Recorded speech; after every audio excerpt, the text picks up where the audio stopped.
Hey everybody, Max here for IGN. I'm at New York Comic Con 2017. One of the big things coming out of the show is the trailer for Pacific Rim Uprising, the trailer to the wonderful Mech movie, which is the closest thing we've gotten to an Evangelion movie so far. I know, get mad in the comments, whatever. Anyway, Uprising is looking really cool, and they're doing some proper model kits to go with it. Obviously, mechs are cool. You think mechs, you think Gundams, and that's exactly who is taking care of this. The fine folks at Bandai are making some high-grade model kits based on those wonderful Jaegers who fight the kaiju. And we've got some of the new suits right here.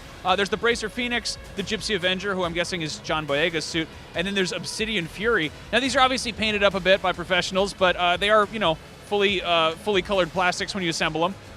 I love hobby stuff like this. I love models. It's really nice that we're getting stuff that is so totally like aligned, like Gundam models, Pacific Rim.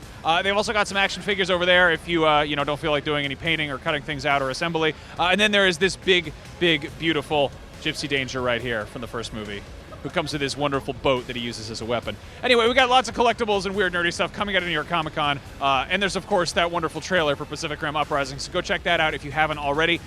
And of course, stay tuned for IGN for lots more on robots and grown men being excited about toys. Cheers.